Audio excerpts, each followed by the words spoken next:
കൊല്ലം കേരളപുരം സ്വദേശി വിഭജിക സ്വകാര്യ കമ്പനിയിൽ ഷാർജയിൽ ജോലി ഉണ്ടായിരിക്കുന്ന അവസരത്തിലാണ് തൂങ്ങി മരിക്കുന്നത്. അപ്പൊ നിങ്ങൾക്ക് മനസ്സിലായോ, പെണ്ണുങ്ങൾക്ക് നമുക്ക് ജോലി ഉണ്ടെങ്കിലും മാനസികമായിട്ട് ധൈര്യം ഇല്ലെങ്കിൽ നമുക്ക് കാര്യങ്ങൾ നേരിടാൻ പറ്റില്ല. അപ്പോ ഈ പെൺകുട്ടി 4 വർഷമായി കല്യാണം കഴിഞ്ഞിട്ട് നിതീഷ് എന്ന് പറഞ്ഞ പയ്യനും ആയിട്ട് അവൻ വേറൊരു ഫ്ളാറ്റിലാണ് താമസിക്കുന്നത്, വേറൊരു സ്വകാര്യ കമ്പനിയിൽ അവിടെ തന്നെ താമസിക്കുന്നുണ്ട്. ഡിവോഴ്സ് നോട്ടീസ് വന്നതിന്റെ പിന്നാലെയാണ് വിഷമം സഹിക്ക വയ്യാതെ ഈ പെൺകുട്ടി മകളെ കൊന്നിട്ട് ഇവൾ ആത്മഹത്യ ചെയ്യുന്നത്.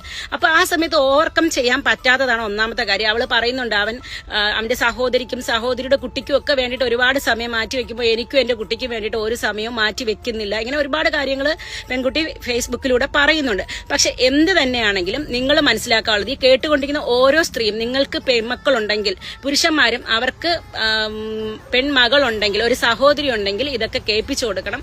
പെൺകുട്ടികളെ എപ്പോഴും ബോൾഡായിട്ട് വളർത്താനായിട്ട് ശ്രമിക്കുകയും ചെയ്യുക.